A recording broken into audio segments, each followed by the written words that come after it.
Аллах Таала мақтаулар жана пайғамбарымыз Мұхаммад саллаллаху алейхи вассаламға салам салаваттар болсын. Аллах Таалам берген тауфиқтері менен, неаматтары менен бүгін иншалла сабағымызды баштайбыз. Барыңыздарға белгілі бүгінгі ала тұрған сабағымыз әрбір үй бүлө құрған мұсылман үй бүлөсүнө керек болгон чоң маселе да. Себеби бардыгыбыздын үлгү тутканыбыз, бардыгыбыздын ээрчигенибиз, бардыгыбыздын Аллах Таала ээрчишке буйруган нерсе ал пайгамбарыбыз саллаллаху алейхи вассаламдын жолу да. Ал эми пайгамбарыбыз саллаллаху алейхи вассаламдын жолун карманышты Аллах Таала буйругандан кийин биз анын жолун бир гана акыйда маселеде, же фих маселеде, жана башка маселеде эле кармабастан аны бардык маселеде кармайбыз да. Жада калса үй куруу маселесинде адам үйлөнгөндөн баштап пайгамбарыбыз саллаллаху алейхи вассаламдын сүннөтүн боюнча жашаш керек да. Караңыздар. Себебинде чыныгы үлгү мусулмандар үчүн чыныгы үлгү ал пайгамбарыбыз саллаллаху алейхи вассаламда. Аллах Таала Ахзаб сүрөсүнүн 21-аятында мынтип айтат: "Лакад кана лакум фи расулиллахи усватун хасана" дейт да. Лиман кана яржуллаха вал яумал ахир дейт да. Ва закараллах касира. Аллах Таала бул аяттын маанисинде чындыгында Аллахтан жана ахирет күнүн үмүт кылып, Аллах Тааланы көп эскерген момундар үчүн биз жөнөткөн пайгамбарда чыныгы үлгүлөр бар дейт да. Ошондон чыныгы үлгү бул пайгамбарыбыз саллаллаху алейхи вассаламда. Ошон үчүн биз пайгамбарыбыз саллаллаху алейхи вассаламда бардык нерседе карманабыз. Бирок акыркы учурларда өзгөчө азыркы заманда көпчүлүк адамдар, карапайым адамдар чыныгы үлгү болгон пайгамбарыбыз саллаллаху алейхи вассаламды таштап, кээ бир үлгүгө татыктуу болбогон кээ бир адамдарды үлгү тутуп, жада калса кээ бир карапайым адамдар мусулман эмес, тескерисинче шариатта орду аябай кайтарылган мусулман эмес, бузуку, динге душман болгон кээ бир адамдарды дагы үлгү тутуп, ошонун артынан ээрчип кетаткандар дагы азыркы учурда жок эмес да. Бирок биз деген пайгамбарыбыз саллаллаху алейхи вассалам бизге үлгү да. Мына ошондуктан биз үй бүлөдө бардык нерседе пайгамбарыбыз саллаллаху алейхи вассаламды үлгү тутуш керек. Ошон үчүн илим элер айтат, эгер мусулман үйлөнгөн жаңы семья эгер пайгамбарыбыз саллаллаху алейхи вассаламдын сүннөтүн үй бүлөсүнө кылган мамилесин туура үй бүлөсүндө иштете турган болгон болсо, анын үй бүлө кемеси эч кандай силкинбей, титиребей, жашнакай болбой эмне деңиздин үстүндө кеме тез кеткен сыяктуу бул жашоодо да анын жашоосу тез кетет дейт да. Бирок биз деген пайгамбарыбыз саллаллаху алейхи вассаламдын үй бүлөсүнө кылган мамилесин жакшы билбестиктен же билсек да амал кылбастан кээ бир туура эмес нерселерге жолугуп калып атабыз. Пайгамбарыбыз саллаллаху алейхи вассалам Айша энебиз риwayat хадисте мынтип айтат: "Хайрукум ли ахлихи" дейт да. Силердин араңарда эң жакшыңар үй бүлөңөргө жакшы мамиле кылганыңар дейт да. Силердин араңарда эң жакшыңар дейт, үй бүлөсүнө мамиле, жакшы мамиле кылганыңар дейт да. Хадистин уландысында "Ва ана хайрукум ли ахли", ал эми мен болсо үй бүлөгө мамиле кылууда силердин эң жакшыңармын дейт да. Мен болсо дейт, үй бүлөгө жубайларга мамиле кылууда силердин эң жакшыңармын дейт да. Субханалла. Бул дүйнөдө сиз кандай гана бир үй бүлөсүнө жакшы мамиле кылган адамды көрбөңүз, бирок пайгамбарыбыз саллаллаху алейхи вассалам андан бир нече жогору жакшы мамиле кылат да үй бүлөсүнөчү. Бул хадис Тирмизде келет, 3895 номерде. Хадисти Албани жана башка имамдар сахих деген. Мына ушул хадисти Шейх Усеймин рахимахулла ушул хадисти шарттап мынтип айтат да: "Файянбагъи лил-инсани ма ахли хайра сахибин ва хайра мухиббин ва хайра мураббин" дейт да.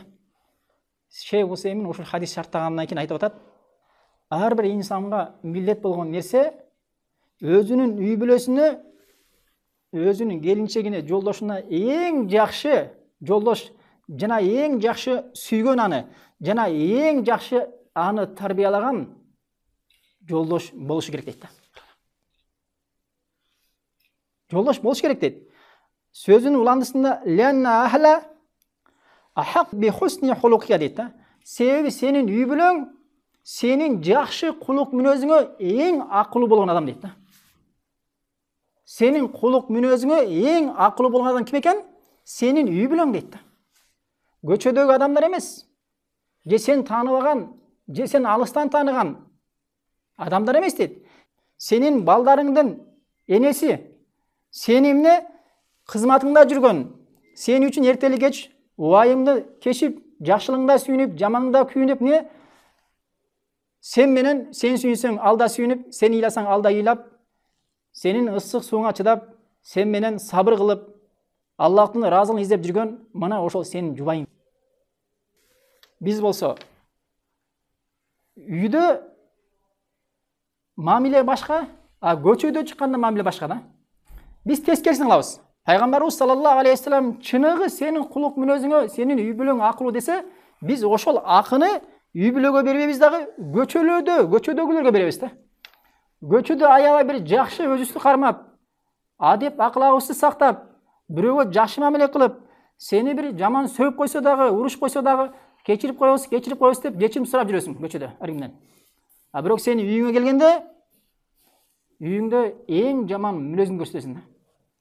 Шейх Сулейман Рухайли хафизахулла айтат, адамдын дейт чыныгы адеп аклагы, кулук мүнөзү кандай экенин үйдөн билесиң дейт да.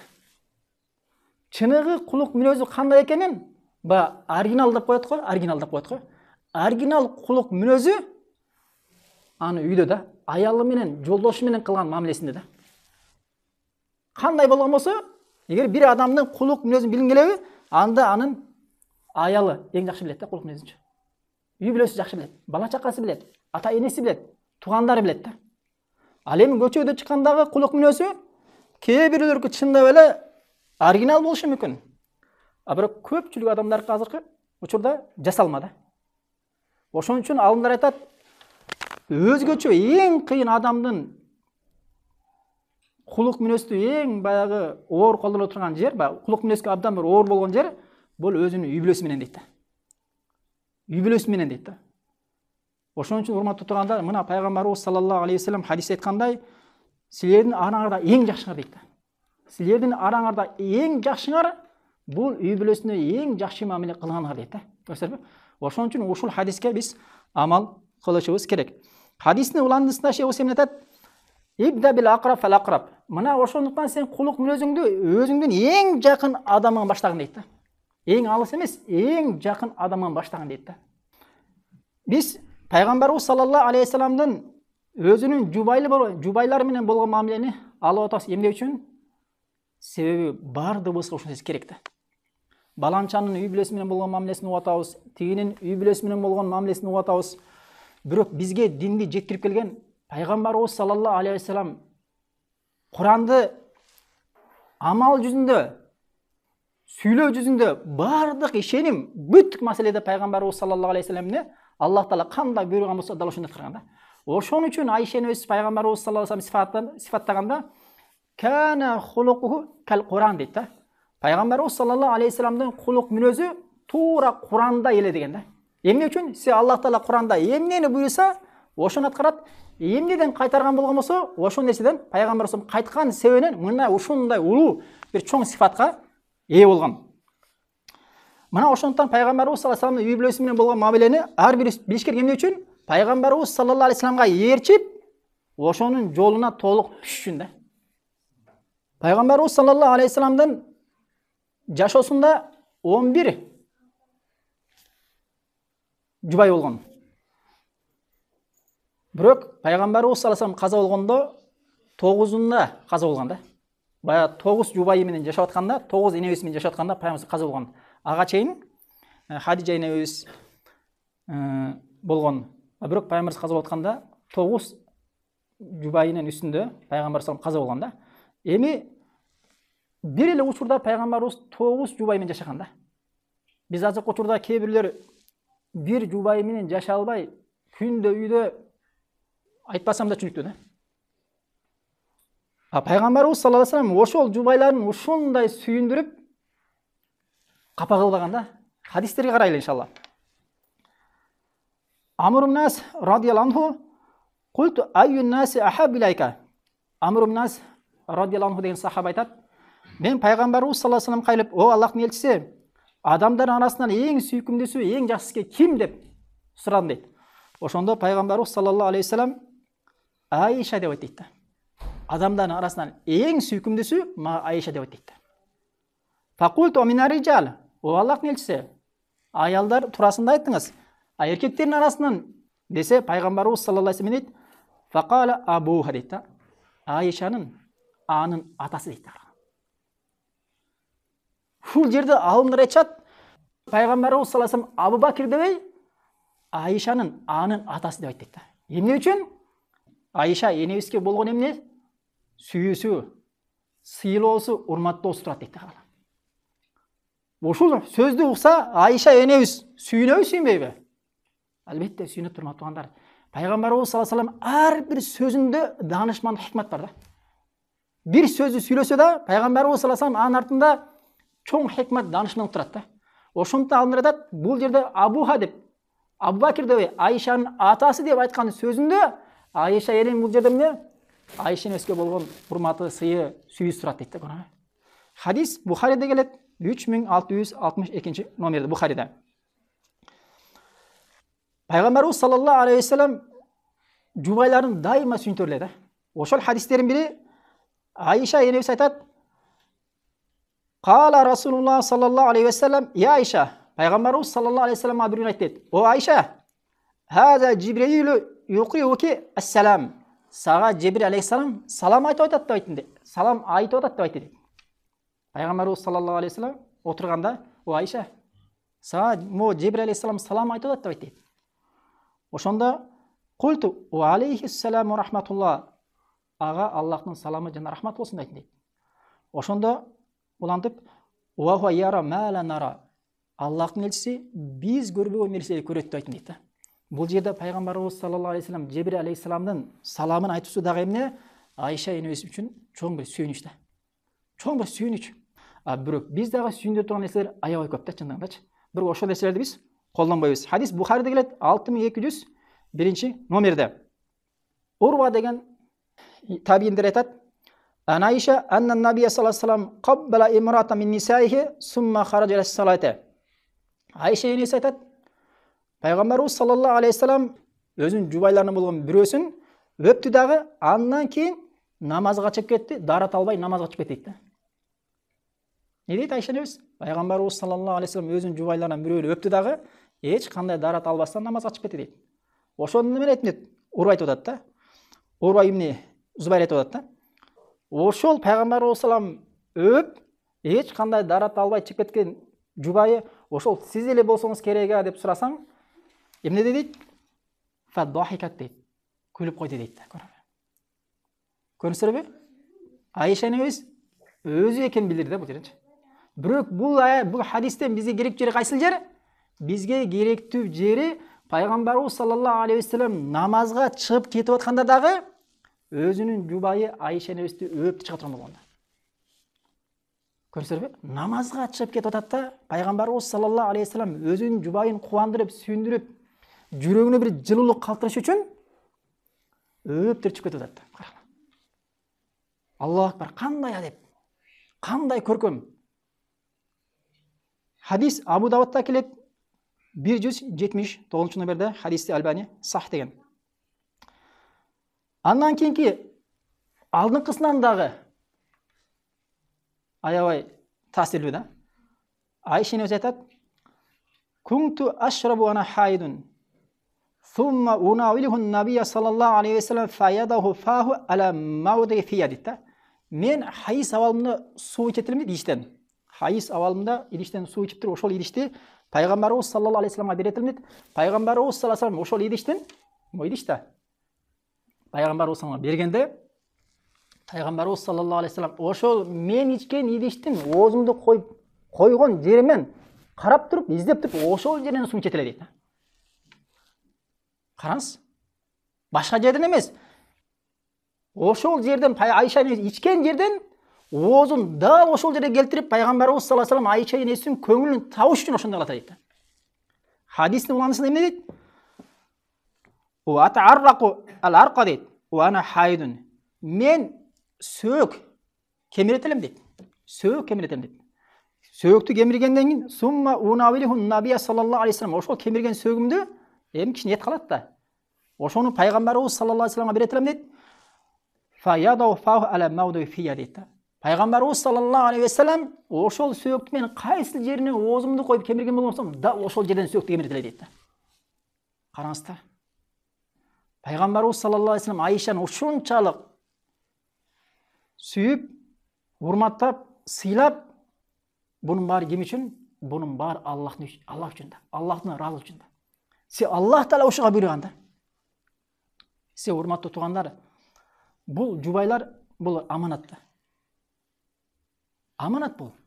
Bu sen menen kança vakit bolor bir gana Allah'a ma'lum da. Allah kalasa sen menen bir kıska vakit yaşayt. Allah'ın tadırı gelip ajrasуу жазылган болмосо ажырашып кетиши мүмкүн да. Башка бирөөгө жолдош болуп кетиши мүмкүн. Сен дагы башка бирөөнүн жолдошу болуп кетиши мүмкүн. Же болбосо күндөрдүн бир күндөрүнө келип ошол сенин жолдошуң бул дүйнөдөн көзү өтүп кетиши мүмкүн, өкүнүп калышың мүмкүн. Же болбосо сен ал менен түбөлүк жаннатка же түбөлүк бейишке барышың өзү маселе. Эртең кыямат күнү ахиретте анын абалы кандай болот? Сен менен бейишке киреби? Же болбосо Аллах сактасын, эки оңор эки башка кетесиңерби? Аллах малын берсе. Пайгамбарыбыз саллаллаху алейхи вассалам сапарда кошунаңа зыян бербеген, ошого жакшы мамиле кылгын, садака кылгын дейт го. Эгер сапарда кыска убакытта, бир күндүк же 1 сааттык, 5 сааттык сапарга чыккан жолдошуңа жакшы мамиле кылууну пайгамбарыбыз саллаллаху алейхи вассалам буйруган болгон болсо, сенин өмүрлүк жолдошуңа кандай мамиле кылыш керек урматтуу? Сен өмүрлүк жолдошуң. Бул дүйнөдөгү сенин өмүрлүк жолдошуң. Балким ошол жолдошуң себептен сен иншалла жакшы бийик жаннаттарга көтөрүлүшүң мүмкүн да. Эгер сен ошону урматтап сыйлаган болгон болсоң да. Ошол жолдошуң сенин жаннатта даражаңды көтөрүшкө себеп боло турган болуш керек. Тескеринче ага зулум кыла турган болгон болсок, эртең кабырда азапталганда ошол себептен гана азапталып жатам деп ойлой тургандай болбош керек да. Силе зулумдук кылсаң, зулумдуктун эмне натыйжасын көрөсүң.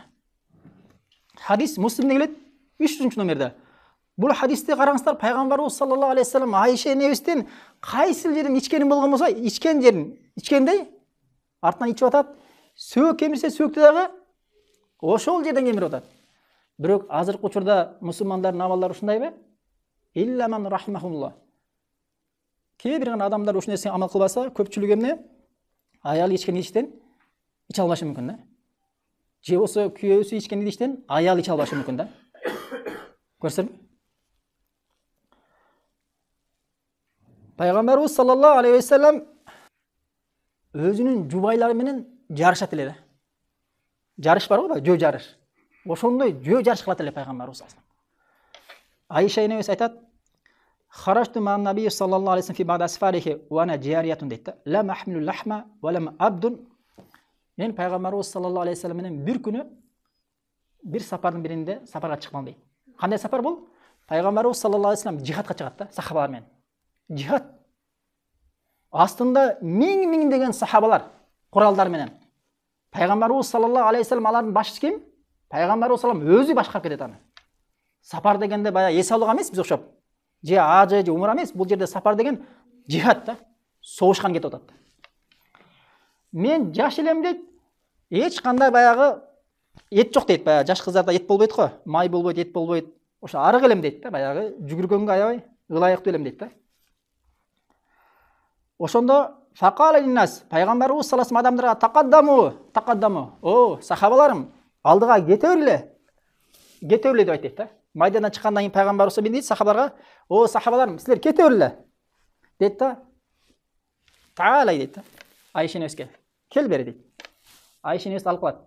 Алар астыга кетип калды бардыгы. Артта ким? Пайгамбарыбыз саллаллаху алейхи вассалам менен Айша энебиз. Анан пайгамбарыбыз саллаллаху алейхи вассалам Айша энебизге дейт: Таалай хатта усабиқоки дейді. Айша, кел бері. Мен сен менен жарышайын дейді. Қараңыздар. Пайғамбарымыз саллаллаху алейхи вассалам Айшаны төні байлап қойып тұрып, анан екі ошол жерден жарышатты. Алымдар айтады, пайғамбарымыз саллаллаху алейхи вассалам ошол жерде жарышқан учурунда дейді. 54-тен жоғары дейді. 54 жаштан жоғары дейді. Айшаны өз жап-жаш қыз дейді. Жап-жаш қыз дейді. Пайғамбарымыз саллаллаху алейхи вассалам Айша енесімен жарышып жатты. Айша өзі айтады, фасабақтуғу. Мен Аллахтың елшісімен жарышып, андан өзіп кеттім дейді. Фанаситу, андан кейін ошол қиссаны мен есіме шығып кетті.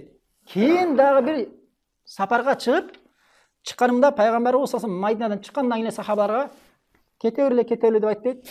Алар кеткеннен кейін Айша бер кел. Жарышабыз деп айтты дейді. Андыл учурда дейді, мен кішкене толып қалған едім дейді.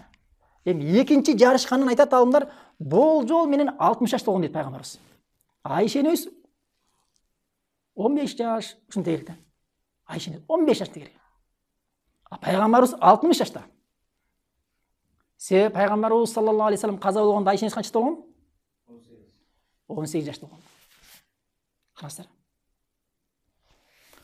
Анан жарыштым. Жарышқанымда пайғамбарымыз саллаллаху алейхи вассалам менен өзіп кетті дейді. Өзіп кетті дейді. Мен қалып қалдым дейді. Анан пайғамбарымыз мен де айтты, "Я Айша." Пайғамбарымыз күліп тұрып, "Я Айша, хазиге битилки" деп айтты дейді. Моғул баяғын орнына деп айтты дейді. Тақтап айтқанда бірге бір деп айтты дейді. Көрөр ме? Пайғамбарымыз саллаллаху алейхи вассалам өзінің жұбайларын көңілін көтеріш үшін, аларды сүйіндіріш үшін, аларды разы болуш үшін ушундай жолго чейин барат эле. Караңыздар. Бул бизге үлгү да. Бизге үлгү урматтуу агындар. Сен сөз түрдө эртең чыгып көчөгө чыгып жарыш деген жерибиз жок. Бирок максат эмне? Ал учурда ошондой болгон пайгамбарыбыз саллаллаху алейхи вассалам. Бирок азырда жарышсаң болот. Бирок деген азыркы учурда көңүлүн таба турган андан да башка нерселер бар да, тура отура эмеспи? Бирок жарышсаң болот. Эгер ошол нерсени кааласаңар, эч кандай проблема жок да. Бирок пайгамбарыбыз саллаллаху алейхи вассалам көңүлүн табыш үчүн мына ушундай нерсеге чейин барган да. Хадис Ахмадта келет 26277 номерде. Андан кийинки хадис. Пайгамбарыбыз саллаллаху алейхи вассаламдын жубайларынын ортосундагы бир маселелер. Айша энес айтат, Кана Расулуллах саллаллаху алейхи вассалам иза хаража акра байна нисахи. Пайгамбарыбыз саллаллаху алейхи вассалам сапарга чыга турган болгон болсо, өзүнүн жубайларынын арасында курга деп коет, баягы чучугулак кылат эле дейт да, чучугулакчы. Кимиси сапарга пайгамбарыбыз менен чыгат. Себеби пайгамбарыбыз саллаллаху алейхи вассалам менен сапарга чыгыш алардын арманы болгон да. Себеби өзүнүн жубайы жанында жүрөт, жакшылык болсо жакшылык, жамандык болсо жамандык бирге көргөнгө даяр да. Ошол сапарга чыкканда пайгамбарыбыз өзүнүн 9 жубайынын, 9 энебисинин арасында курга чучугулак кылат да. Кимисине чыккан болгон болсо, ошонусу сүйүнгөн бойдон пайгамбарыбыз саллаллаху алейхи вассалам менен бир сапарда эки жубайын алып кете турган болду. Чучугулак мага, анан Хафсага чыкты дейт да. Эми билесиңер, Айша энебиз жаш. Хадисте айтылат, пайгамбарыбыз саллаллаху алейхи вассалам сапарга чыкканда адатынча кечке мал өзүнүн Айша менен кичине басып сүйлөшчү экен да. Анан кийин Хафса айтат, "О Айша, экөөбүз сапарга чыгып калдык эми. Эми кел экөөбүз.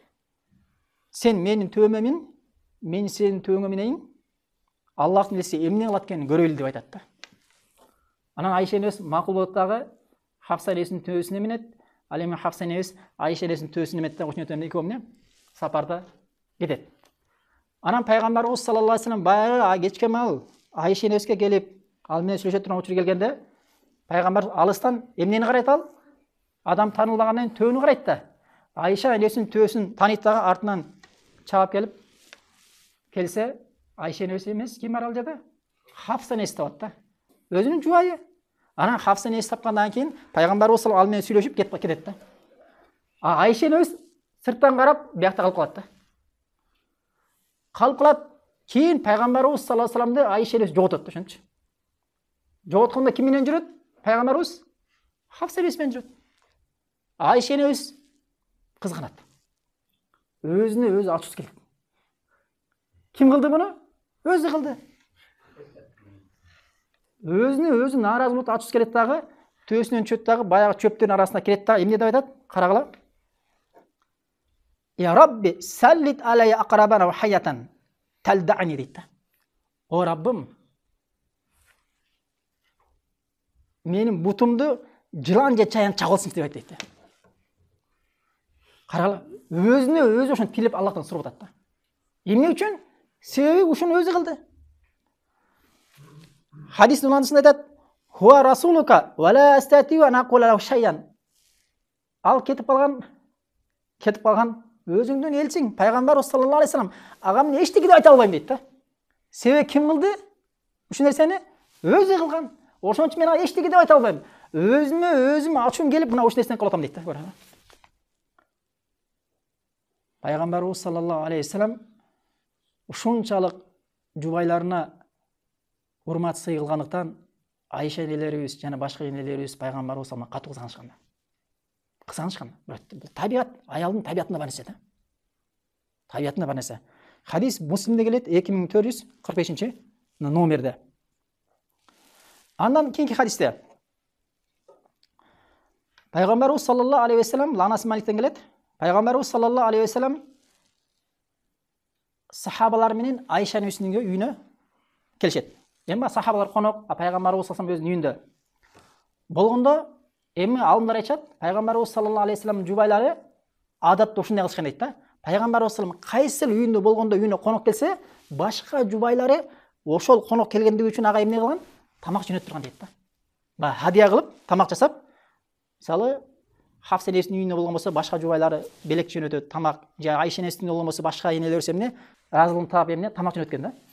Айша энебиздин үйүнө пайгамбарыбыз саллаллаху алейхи вассалам келип калат сахабалары менен.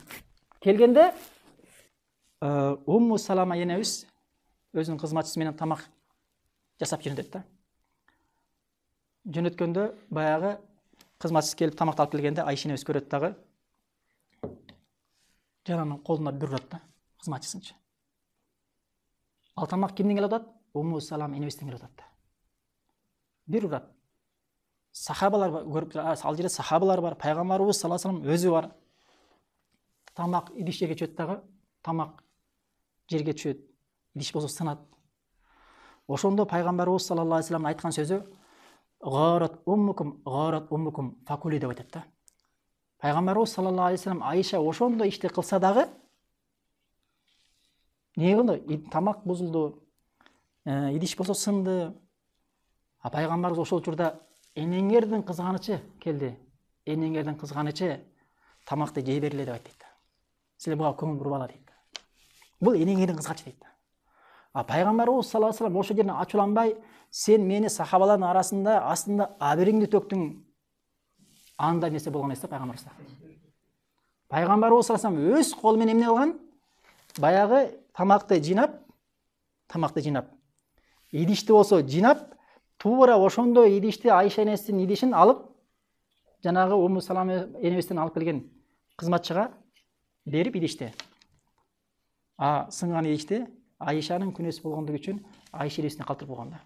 Бирок эч кандай пайгамбарыбыз саллаллаху алейхи вассалам Айша энебизге бир кат сөз айткан эмес да, карагыла. Бирок ар эмиңер өзүңөрдү ошол жерге коюп көргүлө. Биз ошол жерде болгон болсок, көрсөтөм демекпиз да биз. Карагыла, ушундай пайгамбарыбыз ушундай данышман болгон да. Бир гана эмне деген? Энеңер кызганышы, энеңердин кызганычы деген да болду. Бага көңүл бурбала деген да. Субханалла. Бухариде келет 5225 номерде. Будан эмнени билебиз? Пайгамбарыбыз саллаллаху алейхи вассаламдын үй бүлөсүндө жубайлардын ушундай бир кызганычтан, ушундай бир кызганычтан улам бир ушундай нерселер пайда болгондо, пайгамбарыбыз өтө сабырдуу болгон да. Өзү ушундай бир туура эмес мамиле кылынса дагы өзүнө, пайгамбарыбыз саллаллаху алейхи вассалам ошол келинчегинин, жубайынын көңүлүн карап турган да. Ошолорду нааразы кылбаган. Алар эмне капа боло тургандай кат сөз айтып, алардын көңүлүн сындырбаган да. Караңыздар. Ушундай жумшак адам болгон да. Башка хадисте Айша энебизден келет. Пайғамбарыбыз саллаллаху алейхи вассалам Айшенің үстінде болады. Кечінде пайғамбарыбыз саллаллаху алейхи вассалам ешке кетеді. Түнде. Эми пайғамбарыбыз саллаллаху алейхи вассаламдын баарыңарга белгилүү 9 жубайы бар. Айшенебиз пайғамбарыбыз саллаллаху алейхи вассалам түнде чыгып кеткенден кийин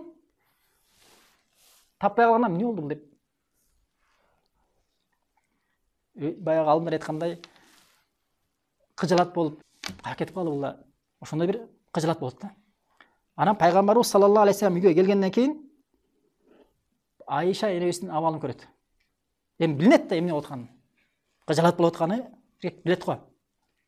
Факала малаки Айша. Агырите о Айша сай эмне болду? Кызганып атасыңбы дейт. Дегенде Айша эне дейт. Факулту омали ла югару мисли ала мислика дейт. О Аллахтын элчиси дейт да. Мага окшогон, сага окшогон адамга кантип кызганбасын дейт. Мага окшогон адам дейт. Сага окшогон адам. Эми сага окшогон дегендеги ал жерде сиз эмес, же мен эмес да ал жерде. Ким? Аллахтын элчиси. Мага окшогон адам сага окшогон адамга кызганбай эмне дейт. Сен кызганууга татуу адамсың дейт. Караңыздар. Факала Расулуллах саллаллаху алейхи вассалам кад жааки шайтаник. Ошондо пайгамбарыбыз саллаллаху алейхи вассалам Айшенеске сенин шайтаның келдиби деп айтты. Шайтаның келип сени азгырдыбы дейт. Десе Айшенес факала я Расулаллах. Ама я шайтан, о Аллах десе, менин жанымда шайтан барбы дейт. Десе пайгамбарыбыз саллаллаху алейхи вассалам, ооба, нам, сенде да шайтан бар. Десе, култу ва ма кул инсан, мен бардык адамдардын жанында шайтан бар деп сурадым дейт да. Сурасам пайгамбарыбыз саллаллаху алейхи вассалам, бардык адамдардын жанында бар инсандардын жанында шайтан бар деп айтты. О мака я Расулаллах, о Аллахтан сиздин жаныңызда да шайтан барбы дейт. Десе пайгамбарыбыз саллаллаху алейхи вассалам, нам, о менин жанымда да шайтан бар деп айтты дейт. Валакин Rabbi aanani aleyhi hatta aslama. Мага Аллах Таала жардам берип, анын эмне андан саламатта болушума, эми бул жерде эки риваят келет да. Хатта аслама деп келет, кээ бир жерде хатта аслама деп келет да. Эки риваят бар. Бир риваятында хатта аслама десе, Аллах Таала мага жардам берип, мен андан саламатта калуума, анын азырусунан саламатта калуума Аллах Таала жардам берди деген маани чыгат да. Ал эми аслама десе, Аллах Таала мага жардам берип, менин жанымда шайтаным мусулман бол деген маани чыгат. Көрөбү? Эки риваят тең бар. Альбаниге ушул суроо берилгенде, албетте ал жерде пайгамбарыбыз саллаллаху алейхи вассалам хадисте айткандай, ар бир адамдын жанында жин бар дейт. Жин бар дейт. Жиндин арасында солихи да бар, ва солих деген чыныгы солих адамдар бар, алар мусулман дейт да. Ал эми жиндердин арасындагы бузуклары да бар. Алар жиндердин арасындагы шайтандар дейт да. Шайтандар дейт. Эми пайгамбарыбыз саллаллаху алейхи вассаламдын жанындагы жин эки риваятта келгенде, бир риваятында пайгамбарыбыз менин анын азгырусунан саламатта калдым, же болсо экинчи риваятында Аллах Таала мага жардам берип, ошол бузуку жин жана шайтан мусулман болуп туура жолго түштү деген маани чыгат дейт. Ошон үчүн ар бир мусулман жанында периште бар кайтарып жүргөн. Билесиңер, аны сабакта алганбыз мурун. Жана ошондой эле азгыра турган шайтаны бар, жиндерден болгон шайтандар да бар да. Мына хадис Муслимде келет 2815 номерде. Эми ушул жерде пайгамбарыбыз саллаллаху алейхи вассаламдын ала турган баягы ушу хадистен ала турган маселе Айша энебиздин пайгамбарыбыз саллаллаху алейхи вассалам болгон кызганычы. Кызганыч эмнеден туулат? Ал сүйүүнүн натыйжасы. Сүйүүдөн туат. Эгер сен өзүңдүн келинчегиңди, жолдошуңду катуу сүйгөн болсоң, ошончолук катуу кызганасың да. Жана ошого каршы пайгамбарыбыз саллаллаху алейхи вассаламдын да кылган мамилеси. Кандай көркөм мамиле кылган да. Башка хадисте Айша энебизден келет, алдагы Айша эне айтат: "Илтамасту Расулуллах саллаллаху алейхи вассалам фа адхалту яди фи шархи." Мен түндө уктуп атканда дейт да. Түндө уктуп атканда пайгамбарыбыз саллаллаху алейхи вассаламды жоолтуп алат да, Айша энебиз. Эми баа шайтан ар кандай ойлор салат да. Эми мурунку учурда билесиңер, свет деген жок, үйдө турган. Комната болсо кичинекей эле, колу менен издеп баштайт пайгамбарыбыз саллаллаху алейхи вассалам. Барбы жокпу деп. Анан колу чачына кирип кетет да. Пайгамбарыбыз көрсө, ошол эле комнатада жаткан болот да. Чачына киргенде пайгамбарыбыз саллаллаху алейхи вассалам ойгонот дагы. Не болду дейт сага? Сенин шайтаның дагы келдиби дейт да. Көрөбү? Хадис Муслимде келет 3960 номерде. Эмне? Пайгамбарыбыз саллаллаху алейхи вассалам баягы ушунчалык пайгамбар болгондон кийин Айша энебиз аябай жакшы көрөт, бири-бирин кызганыч ушундай болгондо карагыла. Бирок бири-бирине болгон мамилеси бизге үлгү да. Бизге үлгү. Себеби Айша энебиздин кызганыч эмнеден болуп атат? Пайгамбарыбыз саллаллаху алейхи вассаламдын ага ушунчалык көркөм мамиле кылгандыктан болуп атат да. Эгер сен келинчеңге жакшы мамиле кылсаң, сени кызганат. Эгер сенин келинчеңин көңүлү калып калган болсо, аман эле болсун деп коет да. Барбы? Үйдө көчөбү десе, эште иштеп атат десе, аман эле болсун деп коет да. Сени кечинде издеп, мынтип, андай кылбайт да. Туура отура эмеспи? Издегенге адам таттуу болуш керек да. Түндө таттуу уйкусун бузуп издеш деген ой эмес да бул деген.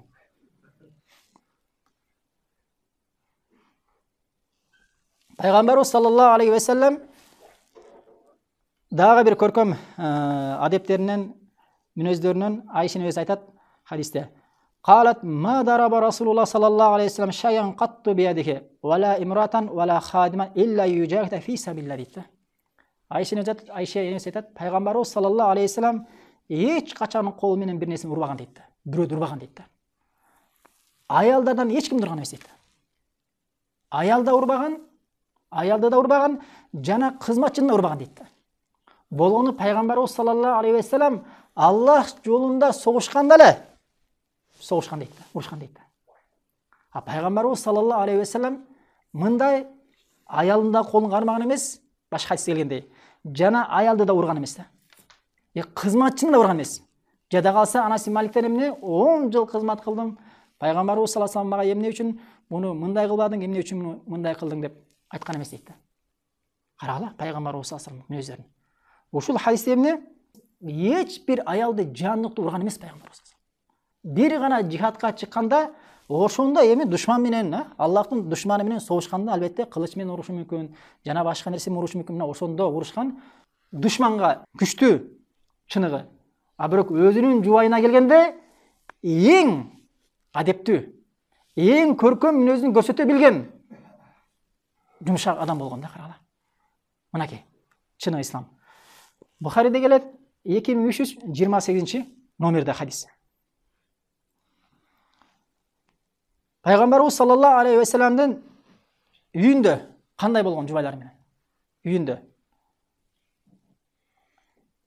Асват ибн Язид деген Саалту Айша радhiyallahu anha ма кана наби саллаллаху алейхи вассалам ясна фил байта.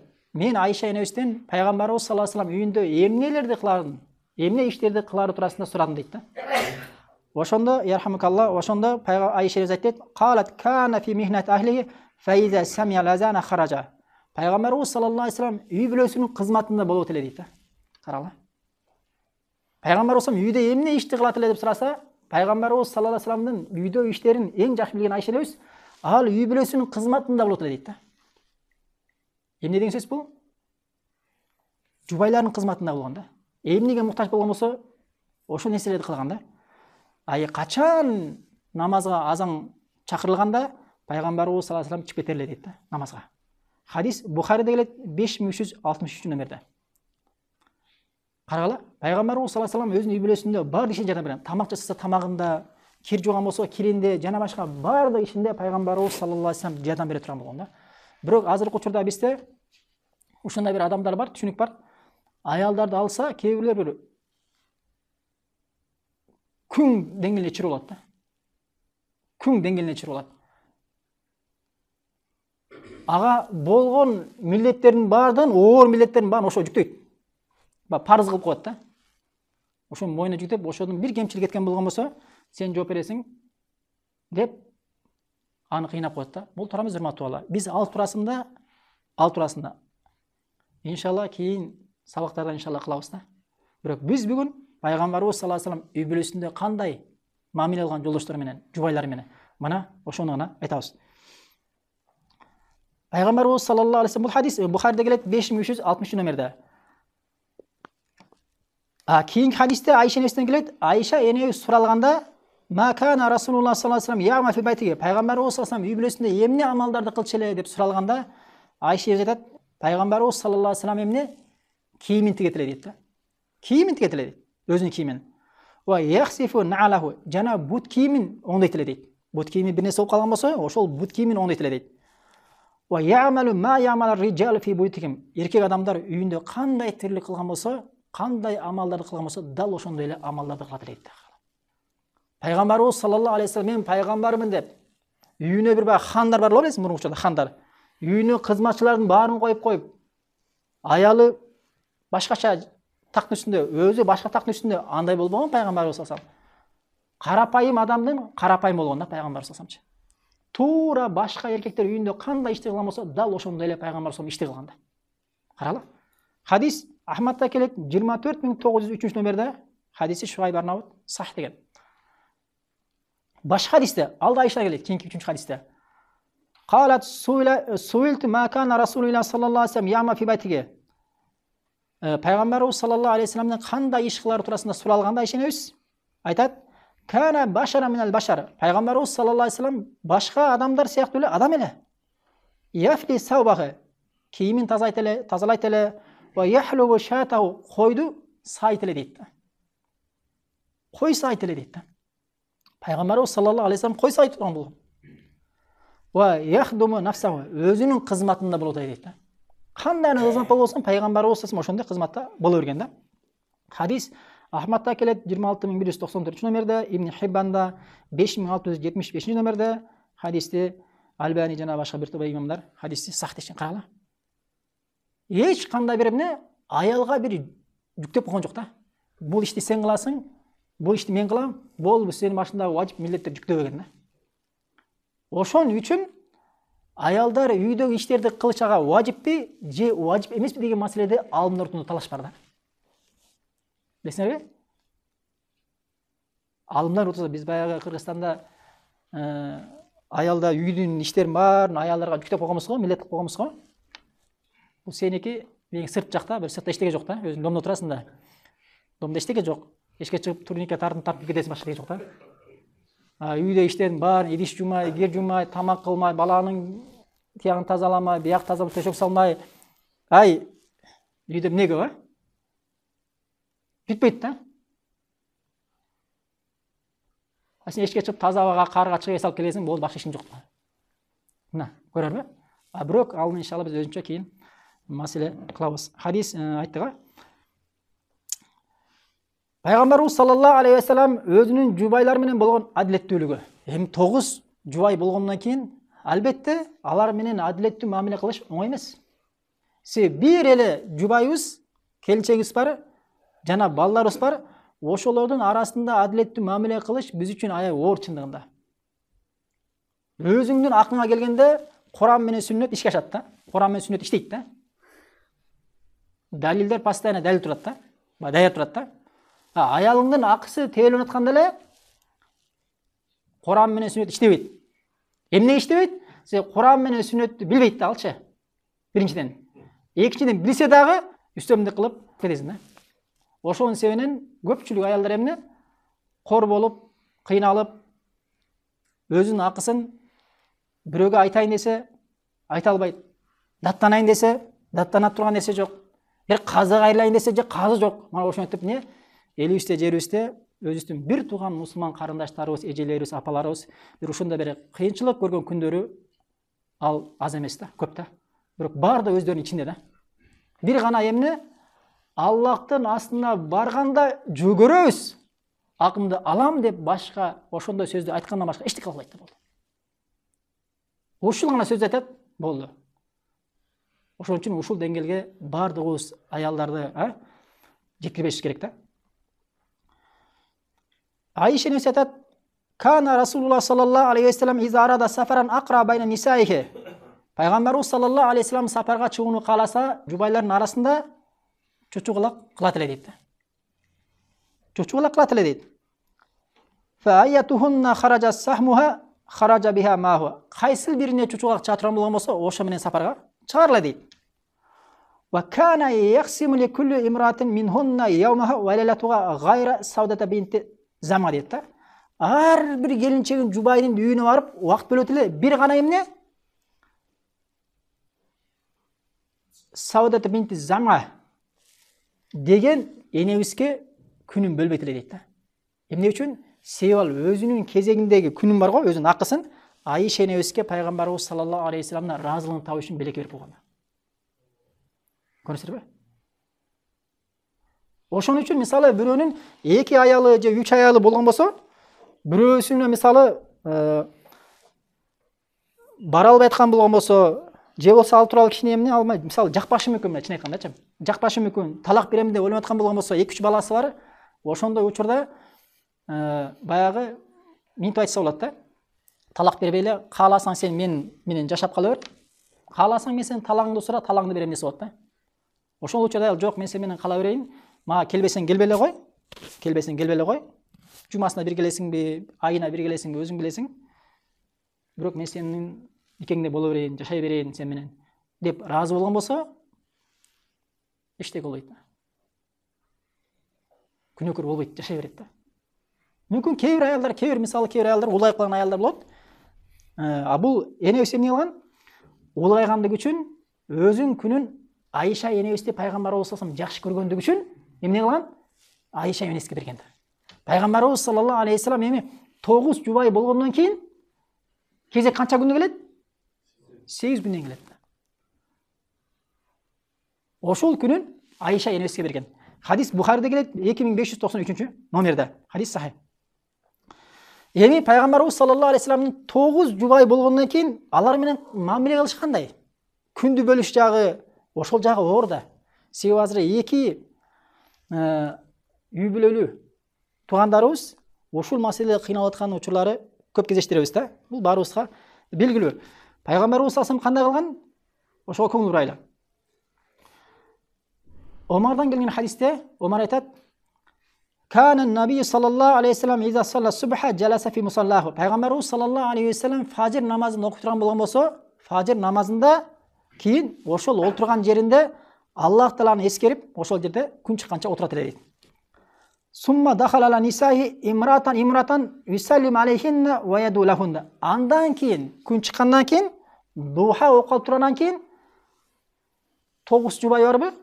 9 жубайын ар бир үйүнө кирип, аларга салам айтып, ассаламу алейкум рахматуллах деп жана аларга дуа кылып, мына ошентип кыдырып чыгат эле дейт да.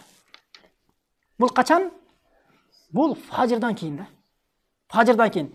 Себеби жана жогору айттык го, 9 жубай болгондон кийин эгер эч ким исине барбай, бир эле күн кимдин кезеги болгон болсо, ошол күнүн ошонун үйүндө эле өткөрө турган болгон болсо, анда калган жубайларын канча күндө көрөт? 8 күндөн көрөт да. А бирок пайгамбарыбыз саллаллаху алейхи вассалам андай кылбаган да. Пайгамбарыбыз саллаллаху алейхи вассалам жубайларын күндө көрө турган болгон. Ошол хадисте пайгамбарыбыз саллаллаху алейхи вассалам фажр намазынан кийин өзүнүн ордунда Аллах тааланы эскерип олтуруп, духа күн чыккандан кийин духа намазын окуп алып туруп, өзүнүн жубайларын баарын үйүн кыдыра турган болду. Кыдырып, ар бир үйүнө кирип, салам берип, аларга дуа кылып, кандайсыңар деп акыбалын сурап туруп, анан пайгамбарыбыз саллаллаху алейхи вассалам кетип туруп, кимдин кезеги болмосо ошол күндө ошонун үйүнө бара турган болгон. Хадис Табараниде келет. Бирок хадистин иснадында чындыгында талаш бар. Имам Ахмад даиф дейт. Хафиз ибн Хаджар иснады лабас худжа далил кылса болот деп айтат да. Эгер далил кылганга жарай турган хадис болгон болсо, анда бул хадистен эмнени билебиз? Пайгамбарыбыз саллаллаху алейхи вассалам фажр намазынан кийин үй бүлөлөрүнө кыдырып салам берген экен деп билебиз да. Бул биринчи хадис. Экинчи хадисте Айша өзү айтат: "Кана Расулуллах саллаллаху алейхи вассалам изан сарафа мин ал-аср дахала ала нисаихи фаядну мин ихдахуна" дейт. Айша өзү айтат, пайгамбарыбыз саллаллаху алейхи вассалам аср намазынан салам берип, аср намазын бүткөндөн кийин дейт, пайгамбарыбыз салам ар бир аялдын үйүнө барат дейт да. Ар бир жубайдын үйүнө барып, алар менен олтуруп, чай ичеби, сүйлөшөт, акыбалын сурайт, олтурат эле дейт да. Хадис Бухариде келет 5216 номерде. Шейх Сулейман Рухали айтат, хафизахулла, ар бир аялдын үйүнө кирип кыдырат эле дейт да. А башка Шаукани рахималла айтат, ал ушул хадисти далил кылып, кайсыл адамдын бирден көп жубай боло турган болгон болсо, ошолордун үйүнө барып, баягы мисалы бүгүн Фатиманын күнү болгон болсо, 2-3 аял келинчеги болгон болсо, аларкына барып, сүйлөшүп, чай ичип, акыбалдарын сурап, жарым саат болобу, 1 саат болобу эмне отуруп келсе болот дейт да. А барса, биякта келинчек эмне үчүн менин үйүм бүгүн менин кезегим болчу, эмне үчүн тияка кетип калдым деп таарынбаш керек дейт да. Себеби сүннөттө пайгамбарыбыздын хадисинде келип атат дейт. Бирок эмне? Бирок ал менен жакындык кылбайт да. Кээ бир алымдар айтат, пайгамбарыбыз саллаллаху алейхи вассалам ошол үйүнө барып, башка келинчектердин үйүнө барып, ошолор менен кичине сүйлөшүп, аларды өөп, аларга эмне кичине жакын болуп, бирок эмне аларга эмне кошулбайт эле дейт да. Себеби кошула турган ким? Жакын ал менен жата турган күн кимдики? Башка жубайныкы да көрөр. Көрүнөсүзбү? А бирок үйүнө барып чай ичип, акыбалдарын сурап, күлүп ал менен, ойноп ал менен өөп, мына ушул нерсе шариатта уруксат экен. Көрүнөсүзбү? Бул экинчи хадис. Үчүнчү хадисте Анас ибн Маликтен келет. Кана лин наби саллаллаху алейхи вассалам тис'ан нисватен. Пайгамбарыбыз саллаллаху алейхи вассаламдын бир эле учурда 9 жубай болот эле дейт. Fa kana iza qasama baynahunna la yanta ila marratil ula illa fi tis'an. Эгер пайгамбарыбыз саллаллаху алейхи вассалам ошол ар бир күндү 9 жубайына бөлө турган болгон болсо, анда биринчи жубайына 8 күндөн кийин кезек келет эле дейт да. А бирок пайгамбарыбыз мындай кылбайт эле дейт. Пайгамбарыбыз kunna yajtami'na kulla laylatin fil bayti allati ya'tiha дейт да. Бирок пайгамбарыбыз саллаллаху алейхи вассалам бүгүн кимдин үйүндө, кимдин кезегинде болгон болсо, мисалы бүгүн Айшенин өзүнүн кезеги, Айшенин өзүнүн үйүндө пайгамбар саллаллаху алейхи вассалам болобу? Ошол пайгамбарыбыз Айшенин үйүндө болгондугу үчүн бардык жубайлар жиналып келип, Айша энесинин үйүндө кечинде жиналып олтурат дейт да. Караңыздар. Ошондо Айша энесинин үйүндө, Айша энесинин кезеги болгон болсо, 9 келинчеги келет дагы ошол жерде отурат да. Бир жерде, бир дасторконда. Пайгамбарыбыз саллаллаху алейхи вассалам ал жерде алар менен күлөт, чай ичет, сүйлөшөт. Мына карагыла. Азыркы учурда бардыгыбыздын башыбызда бар. Илля ман рахимахумуллах. Бир гана Аллах таала саламатта кылган адамдар гана саламатта болбосо, көпчүлүгүбүз эмне? Ушул маселеде аксайбыз чындыгында. Бир келинчегибизди жакшы алып кете албайбыз чындыгында. Эки келинчеги барлар пайгамбарыбыз саллаллаху алейхи вассаламга окшоп, карала пайгамбарыбыздын акылдуулугунан, данышмандуулугунан, жана башка көркөм мүнөзүнөн 9 келинчегин жубайын бир үйгө жинап коет да. Биз болсо бир үйгө түгүл, бир районго жина албайбыз да. Эки келинчегибиз болгон болсо, эки келинчек бир райондо жашай албайт да. Бир мамлекетте де жашай албай калгандар болушу мүмкүн. Ал жерге, ал жашаган шаарда мен жашам келбейт депчи. Тиге карат да, буну мактайт, бири-биринин ортосунда эмне, баягы неме да, ушакчы да. Бири-биринин ортосунда башка эч ким ызбайт. Башка эч ким эки келинчегин душман кылбайт. Өзү эле ортого чөйт дагы, буга барып тиги мындай, сен мындайсың, кара тиге барат дагы, кайта сөздү. Тиги мындай, сен болсо мындайсың деп туруп, экөөнү качаштырат да, уруштуруп алып туруп, анан жараштырып турган адам, алаланган отту кайта эмне, баса турган адам таппай жүрөт да кайтачы. Уруштурган өзү. Бирок өзү басып койсо болот да. Жок, андай болуш керек да. Мусулман адам, Аллах таала эркекке акыл берген, эркекке сабыр берген. Ошон үчүн эмне? Күбөл көтөрдө бир эркектин күбөлүнө канча аял өтөт? 2 аял өтөт, Талак кимдин колуна берген? Эркектин колуна берген. Акыйкада машалла 2 кой сойлат. Көп маселеде Аллах таала эркекти жогору коюп койгон да. Аял адамды дагы валиликке аял жарабайт, эркек вали болот. Көп маселеде. Ошон үчүн урматтуу туугандар, биз өзүбүздүн ордубузду билиш керек. Аллах таала бизди урматтап, сыйлап койгон биздер. Эң негизги биз ала турган маселе, пайгамбарыбыз саллаллаху алейхи вассалам ошол 9 жубайын бир үйдө жинап коет да. Бир үйдө жинап коет. Бунун баары эмне себебинен? Пайгамбарыбыз саллаллаху алейхи вассаламдын көркөм мүнөзү себебинен болуп атат. Себеби аялдар күйөөсү кандай мамиле кылган болсо, ошондой алар дагы мамиле кылат. Эгер сен аны сыйлап, урматтасаң, алар да сени сыйлап, урматтап турат да.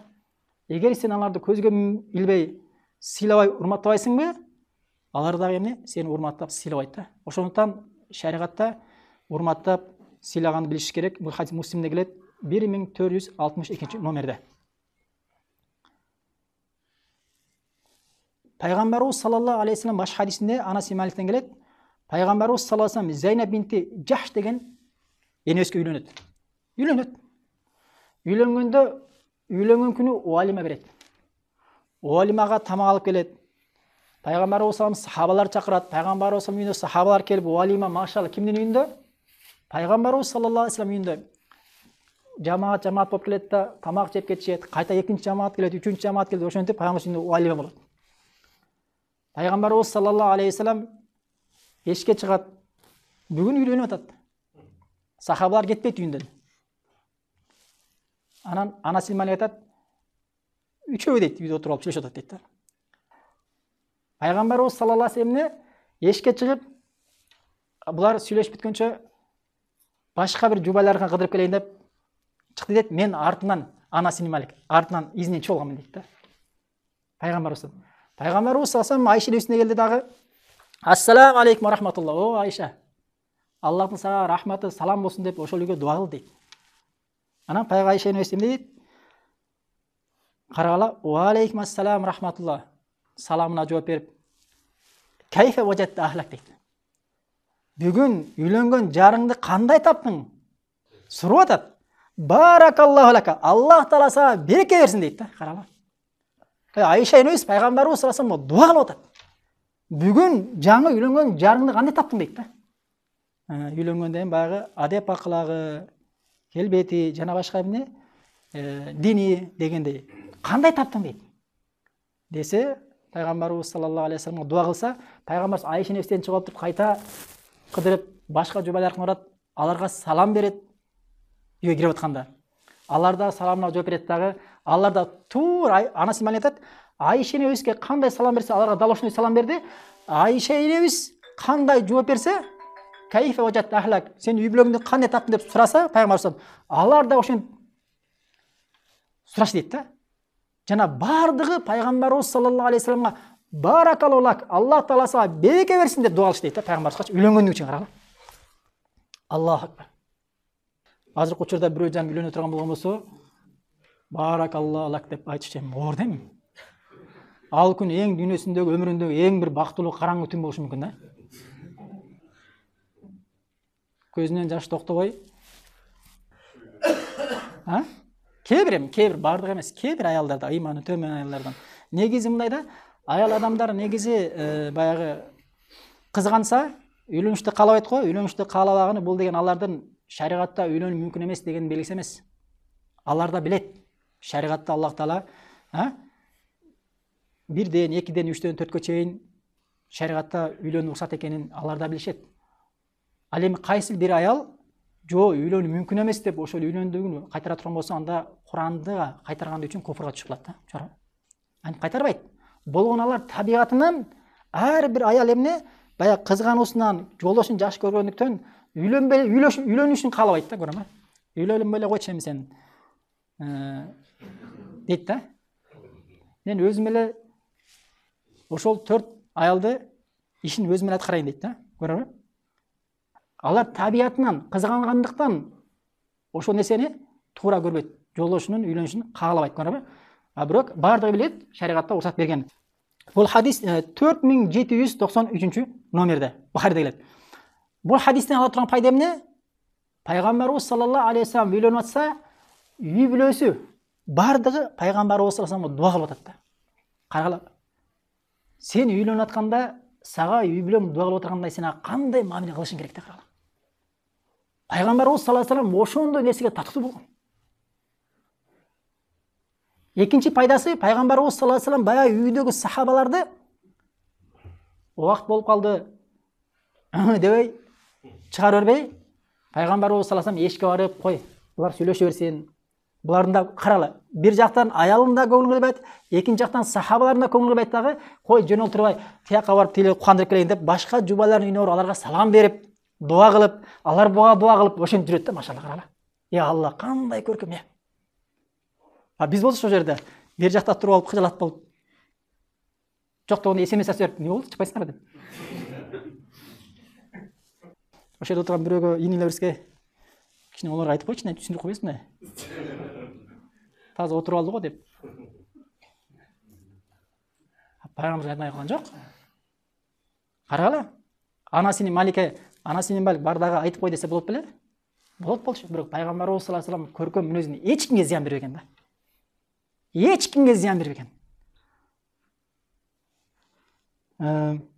Ушул хадистен дагы ала турган бир пайда, алымдар айтат, Наваи рахимахулла айтат, пайгамбарыбыз саллаллаху алейхи вассалам жаңы үйлөнгөн жубайынан келип, башка үйлөргө келгенде, башка жубайларына келгенде, үйдөн кирип атканда, ассаламу алейкум рахматулла деп салам берген дейт да. Ошон үчүн пайгамбарыбыз саллаллаху алейхи вассалам сүннөтүнөн мусулман адам өзүнүн үйүнө киргенде дагы ассаламу алейкум рахматулла деп дуга айтып кеткен дейт да. Ушул нерсе, бул сүннөттө, бирок көпчүлүк сабатсыз адамдар ушул нерсе амал кылышпайт дейт да. Көрөбү? Ошон үчүн үйгө киргенде ассаламу алейкум рахматулла деп өзүңнүн жубайыңа, келинчеңе, балаңа Аллахтын саламын, тынчтыгын, берекесин тилешиң керек да. Көрсөңөрбү? Эми пайгамбарыбыз саллаллаху алейхи вассалам бул өмүрдөгү эң жакшы жолдош да, чындыгындачы. Пайгамбарыбыз саллаллаху алейхи вассалам менен ким кайсы энебизче чаган болгон болсо, ал дүйнөдөгү эң бактылуу аялдардан да. Эң жакшы инсан адам болгон да пайгамбарыбыз. Пайгамбарыбыз саллаллаху алейхи вассалам үйлөнгөндөн баштап дүйнөдөн өткөнгө чейин эмес. Пайгамбарыбыз саллаллаху алейхи вассалам дүйнөдөн өткөндөн кийин дагы өзүнүн жубайларын эме кылган, жакшы гана эскерип турган да. Азыркы учурда эгер сен бирөө менен жашап ажырашып кетсең, аялың эми жашагандан билесиңер, бири-биринин кемчиликтерин, айыптарын билет да. Көрүп калган, үйлөнөйүн деп бирөө сураса, сен жанын жашадың го, кандай жакшы элеби, турмуш курсаң болобу десе, ой, ал адам эмес ал деп. Пайгамбарыбыз саллаллаху алейхи вассалам Хадижа энебиз каза болгондон кийин, Айша энебиз хадис айтат, Айша радиаллаху анха калат ма гирту ала ахадин мин нисаи наби саллаллаху алейхи вассалам ма гирту ала Хадижа. Мен пайгамбарыбыз саллаллаху алейхи вассаламдын жубайларынын арасынан Хадижа энебизге кызгангандай башка эч кимге кызганган жок дейт. Пайгамбарыбыз саллаллаху алейхи вассалам жубайларынын арасынан Хадижа энебизге кызгангандай пайгамбарыбыз эч кимден кызган жок дейт. Карала. Эмне үчүн? Себеби дейт, мен Хадижаны көрбөсөм дагы, же көрбөй калган далчы. Хадижа каза болуп калган, көрбөсөм дагы бирок Хадижадан кызгангандай башка эч кимден кызган жок дейт. Хадижа энебиздей да, энебиздей. Себеби Хадижа энебизден абдан катуу кызганган. Хадижа энебиз жок, өтүп кеткен. Бирок ошондо да Хадижа энебизден катуу кызганган. Эмне үчүн? Себеби хадистин маанисинде валакин кана набий саллаллаху алейхи вассалам юксиру зикраха. Себеби пайгамбарыбыз саллаллаху алейхи вассалам Хадижаны өткөсө да ошону көп эскерип аны айта берет эле дейт да. Айта берет эле дейт. Руббама забаха шата сумма юқаттиуха адан сумма ямасуа фи садайқи Хадижа. Пайгамбарыбыз саллаллаху алейхи вассалам жада калса бир мал сойсок дейт, бир мал сойсок, ошол малдын бир бөлүгүн кесетиле дагы, бир бөлүгүн Хадижа энебиздин бизде эмне? Подушка деп коет го, кири болгон да, ошолорго белекке берет эле дейт.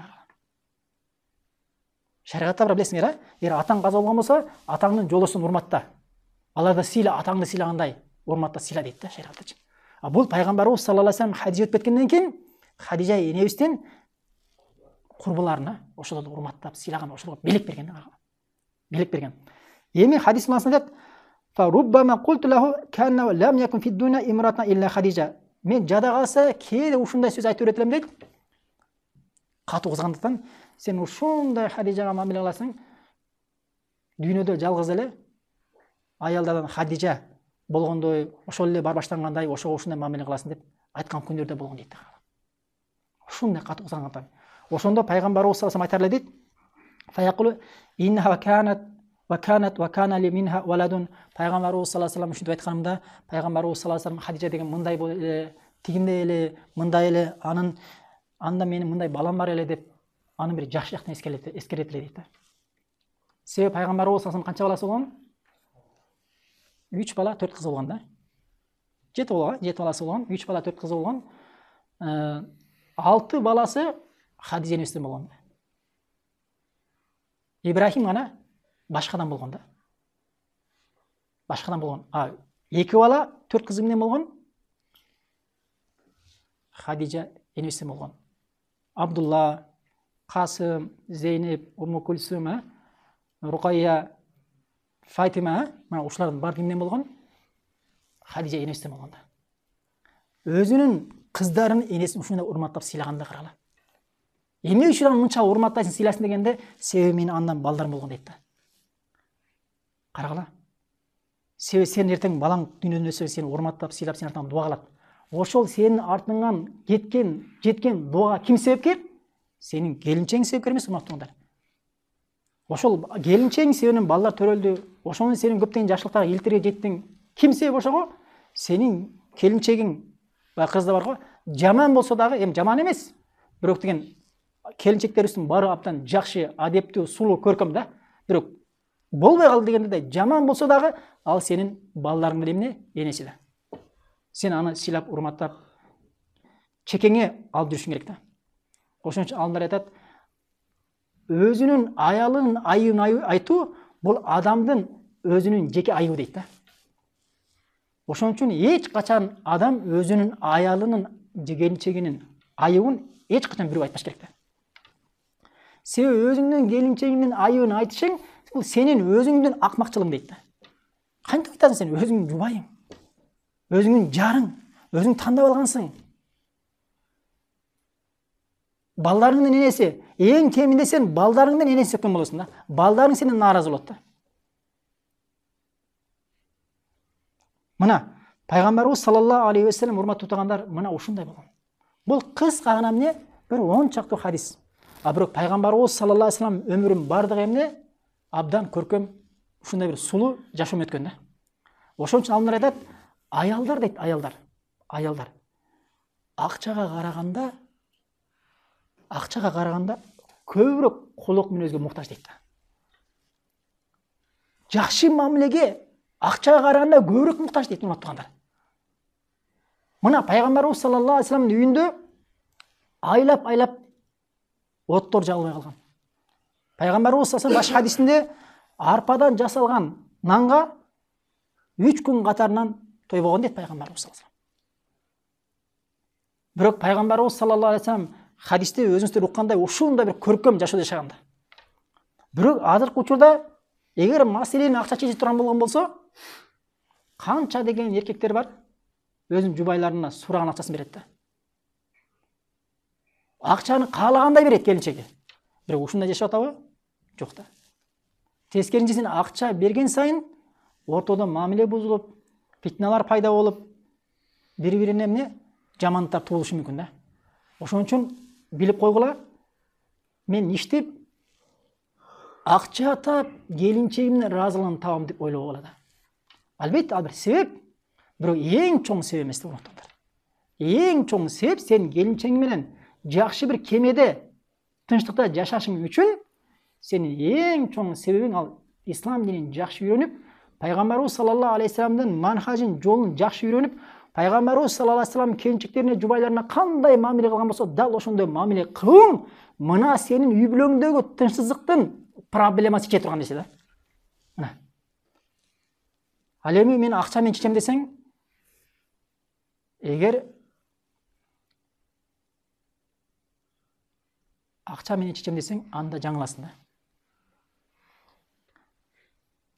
Аллах Таала бардыгыбызды иншалла пайгамбарыбыз саллаллаху алейхи ва саллам үй бүлөсүнө кандай мамиле кылган болсо, ошондой мамиле кылып, Аллах Таала биздин үй бүлөбүзгө, жубайларыбызга, сүйүктүүлөрүбүзгө